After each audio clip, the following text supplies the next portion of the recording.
Welcome back. You're listening to Real Funny, Real Cute. This is episode 6. At the end of the last episode, I said that we were going to continue talking about the detention center and the role that they played. And well, I mean, everything that we had been talking about. Now, I decided to hit pause on that for now because I am just going to let things play out and see how that goes. But for the next episode, we are going to talk about the SRO and everything that went down. So if you're not familiar with what I'm talking about, make sure to go and check out episode 1. Now, for this episode, though, I figured we can do something a little bit on the lighter side because, I mean, doing these heavy episodes back to back, they start to take a toll on me. And I am trying to make sure I don't have like some kind of meltdown and I don't just start uploading videos like that one chick, pobrecita, the one that just started like laughing and crying and then doing like the yeah, I'm trying to avoid that. So I figured, you know what, let's interject some lighter episodes here and there. And so for this episode, I decided that we are going to talk about this culture shock that I had when I started stepping outside of this like Hispanic bubble, I guess, that I was living in. Because even though I was born here in the US and I was raised here in like Georgia and South Carolina, a lot of my early years, it was like I was living in this Hispanic world. The church that we went to was Hispanic. My parents are Mexican immigrants and they were very overprotective. So, I mean, if they weren't primos, if they weren't close family friends, then I couldn't really hang out with them. And so just hang out with family and even the stores you went to, right? Las Tiendas Mexicanas and La Walmart. I mean, I grew up knowing it as La Walmart. And some stores like that, like Ross and all that, depending on what area you live in, I mean, they're pretty much Hispanic. If you go to the Walmart on Whitehorse Road, even like the little islands that they have, they are what, like the McCormick mayonnaise, the one with limon. They have tostones. They have like the Goya beans. They have Marias. It's all Mexican products, like Latin American products. And so when I started stepping out of this bubble, there was a bit of a culture shock because like I had gone to other families' homes and, like Puerto Rican, Colombian, and there were some differences. But the majority that we went to were Mexican. And I mean, it was pretty consistent, like same song, different tune. And in middle school, when I started lying to my mom, now I didn't always lie. Sometimes I was telling the truth, but I would tell her that we had a mandatory group project and that we had to go to someone's home to work on it. Otherwise, I would fail. And I mean, I didn't want to have to repeat a school year. And you don't know how like Mexican parents are. They don't really even know our grades. But when other families are around, mi hijo es bien inteligente, saca puras buenas calificaciones. Es un buen niño, se porta bien. They don't even know what grades I got. But they're over there saying, my son is so smart. He has the best grades. Appearances, right? So yeah, my mom was like, okay, well, if you have to, and so this is when I started like associating a little bit with kids from school. And now my friend who was also Mexican, like I said, same song, different tune. Even from like the way our parents were and their issues, I'm like, you don't have to apologize. You don't have to explain anything to me because I know exactly, I know exactly what's going on. It's good. But now the first time that I'm stepping home into a white person's home, yeah, not to try and stereotype anybody because I realize not every Mexican's home is the same. Some don't have tilichero and have a bunch of like, how would I say this? A lot of them not. Some of them are very minimalist. There's also white households that aren't very like minimalist and don't look like a Better Homes magazine picture. But in this case, that was the way it looked. And I mean, it was very like a very, common stereotypical home. Even the parents were divorced. And yeah, when I walked into the home, I was like, oh my God, this looks like one of the homes in the magazines. And the whole experience was very surreal. The moment that the mom arrives home, and now this part is pretty universal, right? Like the mom gets there. Are y'all hungry? Do y'all want some food? Now, the part that got me was the next part when we're like, okay, no, we're not hungry. And she says, okay, well, I'm going to make y'all some cookies anyways, just so y'all have a snack in case you get hungry. And now I start to like be like, oh my God, this is real. I always thought this was just like in the movies, like in Mean Girls, the mom, like, y'all let me know if y'all want anything. I brought you a snack. I'm gonna make you girls a hump day treat. And yeah, so in my mind, I was like, oh God, this is so funny that this actually happens in real life. But the real culture shock was when I kind of started thinking, that's a little bit unnecessary. Baking cookies, I guess, that's a good bit of work. You don't have to do that. Now, I don't know if other Mexicans that are listening, if y'all can tell where I'm going with this, but a lot of Mexican households, the oven and the dishwasher becomes extra storage. So growing up, I didn't really use the oven.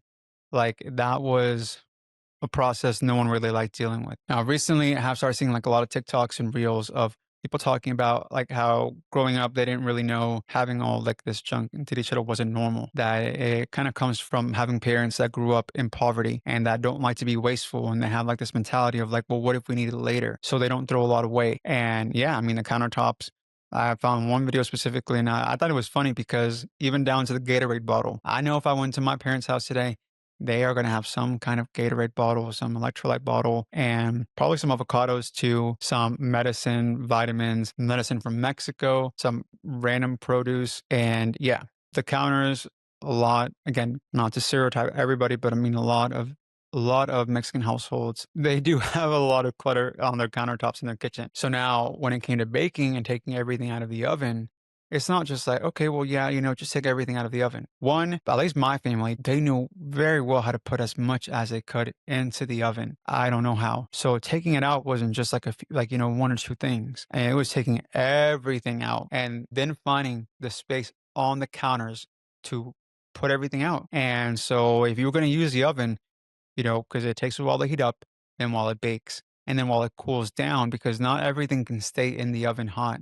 So you had to wait for it to cool down before you can put everything back into the oven. So yeah, that was a process that nobody really wanted to do. And so we didn't really use the oven growing up. So in my mind, I was like, if you're going to use the oven, it better be for a good reason. And we just said we're not hungry and you're going to make cookies either way. Like it doesn't make any sense. So, when I see that she just preps really fast and, pops it in the oven because she just presses bake and she doesn't open it to start taking things out. I was like, what in the I first thought initially was like, you better take everything out of there before it starts to burn, because when you would leave something in the oven, it would start to smell bad. Like the plastic part starts to burn up, and I was like, oh God. And then I realized it was completely empty. And I was like, what in the where do you keep your pots and your pans? Like it doesn't make any sense to me. Where do you keep all that? Where do you keep all your stuff? And yeah, I realized, I mean, they keep it in their cabinets, but then I'm like, okay, why don't we keep, like, why doesn't my family keep it in the cabinets? And then I'm like, well, we have a lot of stuff in there. I'm like, well, where do you guys keep that stuff? And I kind of started realizing, I mean, like, well, they don't have like the guacamole bowls, right? Where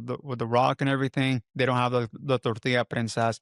They don't have like the big jarrones when you make out with the horchata, with the jamaica. And so I'm like, okay, because not everything that we had in our kitchen was junk.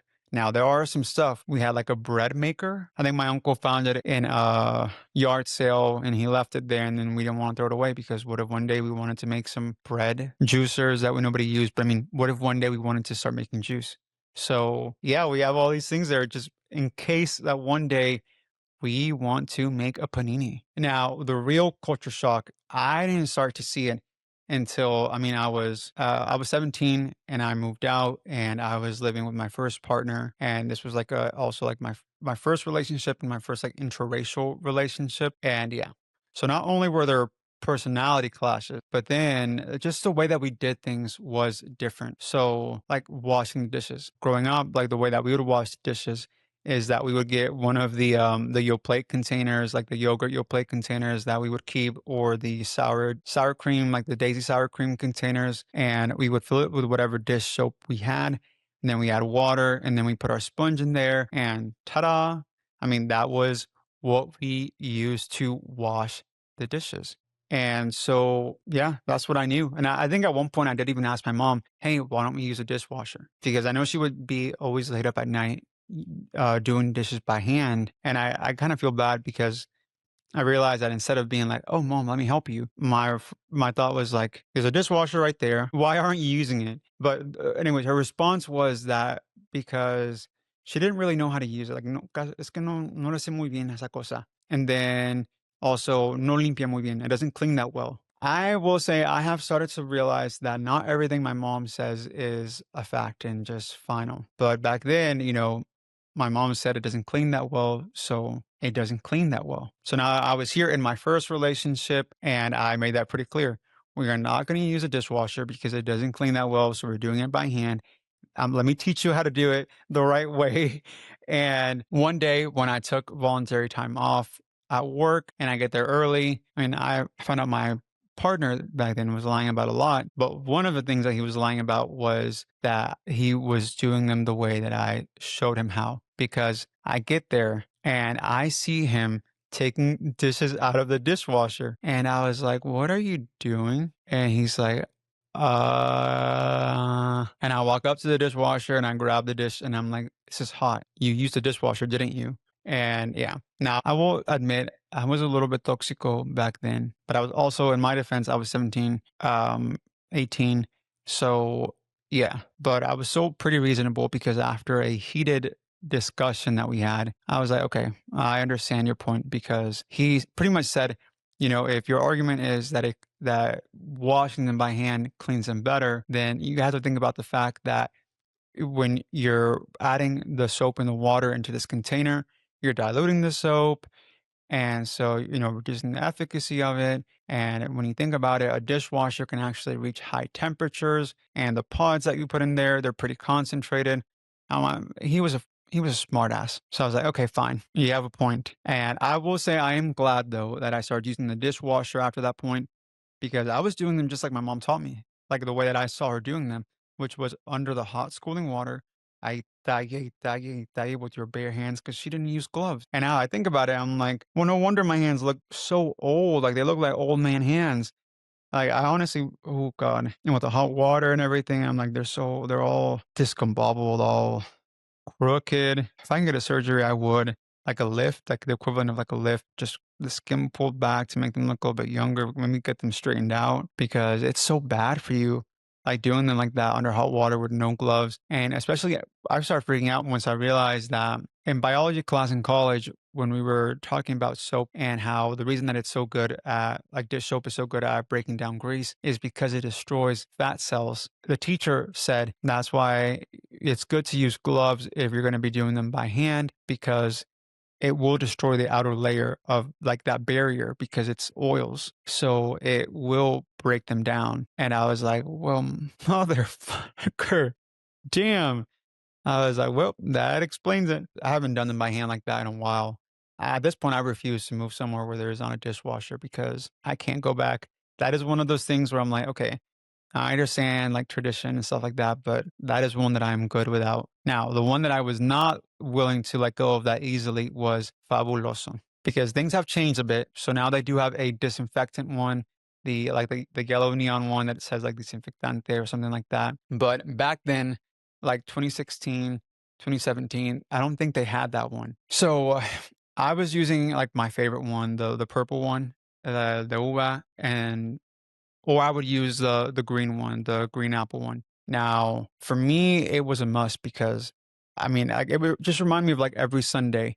That was the very last thing we would do would be to mop. So when I would lay down and throw myself in my bed and kick my shoes off, and I could just lay down and I could smell the fabuloso, it was my way of knowing, oh, I don't have to worry about doing anything for the rest of the day. I feel like I needed that. We get into another heated discussion that, hey, listen, I understand your argument that this is just pretty much for smell, because that's what my partner back then said, that Fabuloso was pretty much just for the smell of it because it was not a disinfectant, so it didn't really clean well. And now we tried using just like the Mr. Clean or the Pine Sol, whatever it was. Yeah, it just wasn't that satisfactory. Like when I laid down, I didn't smell it. It wasn't the same. But still, like I understood his point.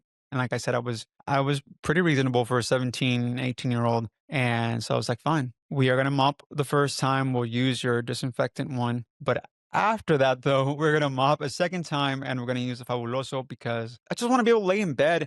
I want to be able to lay in bed and smell the Fabuloso and know that I don't have to do shit for the rest of the day. But now, when it came to personality clashes, oh boy, this was pretty fun because the personality clashes. One of the things that I grew up with my mom doing that I just kind of, you know, became normal to me was that she would never ask for things directly. So when I got my license and she would be craving like one of those fruit tarts from Whole Foods, she wouldn't just be like, "Hey son, will you go and get me a fruit tart from Whole Foods?" She would say, "Ay, como que se me antoja como que se me antoja uno de esas fruit tarts de Whole Foods." And now I knew what this meant. So I knew, the next thing I had to say, if I wanted to be a good son, would be, Mom, do you want me to go bring you one? And even then, she would still not give me like a direct response.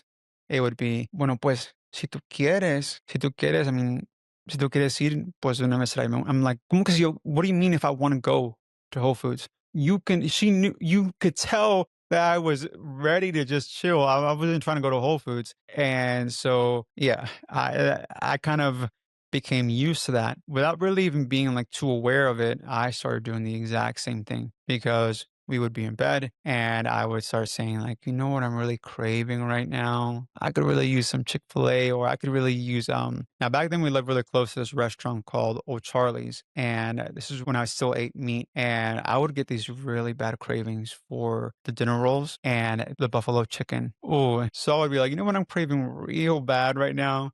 Some of those buffalo chicken and the rolls. Now here came the problem because I guess he grew up where there was like pretty direct communication, and I guess you would say directly what you meant and what you wanted, what you were asking for. And so he didn't really get it. And so yeah, I would get irritated because I was expecting like oh, my handsome king, do you want me to go get you some? Or something along those lines. And so when that wouldn't happen, there would be a little bit of like a little bit of tension and then a little bit of a heated discussion because I'm like, why is this not common sense? Like, do not, like it's kind of rude. And I've changed a lot since then. But yeah, he did pretty much let me know, like, you have to say it directly, Roman. You can't just expect me to read your mind. You can't say I'm craving this and expect me to know that you're asking me if I can go get it for you or if I can go with you to buy it. And so I'm like, you know what?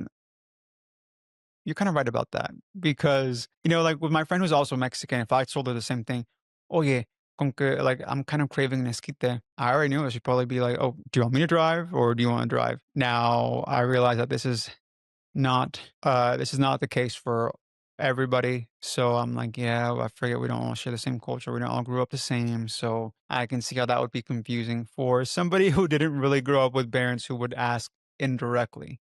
So I did start to work on that because I'm like, okay, fine. I guess I'll try and be more direct with what I ask. But to me, this was all just very funny because I'm like, you know what? Actually, I hadn't even thought about that. Oh, and with my dad, it's not really like he's like indirect.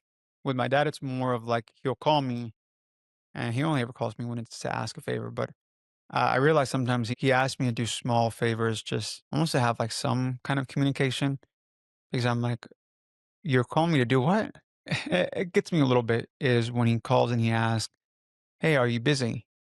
And I can be like, "Yeah, I'm like 40 minutes out of town right now. I'm running this errand. I'm head to this appointment." And it's like awkward silence. And then I'm like, "Oh, I forgot. Even if I am, I forgot I had to ask, ¿por qué? Why?" And then he'll so go on and ask me like, "Oh, well, I was, if you could, like, I was wondering if you could do this." And he'll tell me whatever it is, and then we'll still be there in a little bit of silence because I'm like, I just told you that I am like 40 minutes away out of town. I am running this errand. But okay, like, let me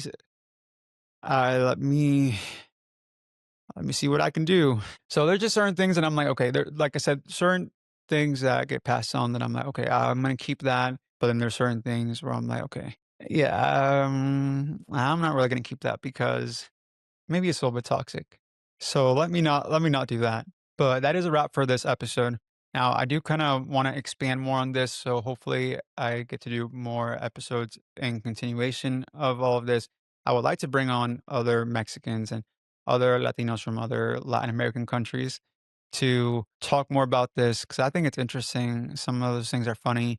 Like when I went to Colombia and I ordered an elote, and the guy pretty much says like, "Oh," because I was with a friend and he said, "It's a mazorca." Now, for me, mazorca growing up was like, I knew what it was, but it was only in the context of when we would brush our teeth.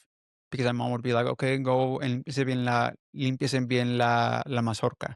So I knew she was referring to our teeth because of the way that it kind of like resembles like the shapes of like the corns. And so I knew what a mazorca was too, but I didn't realize that's what they called it in Colombia. So there I am in Bogota, and I order a corn, and he asked, "Do you want salt?" And I'm like, "Sure, but anything else?" Or like, because I'm expecting the whole mayonesa, the queso, the chile, and that was it. And I was very confused because in Mexico, like that's already a given, Like at this point, it's like, okay, well, do you want hot Cheetos? Do you want blue takis? Do you want green takis? Do you want red takis on them? Do you want it with some ramen?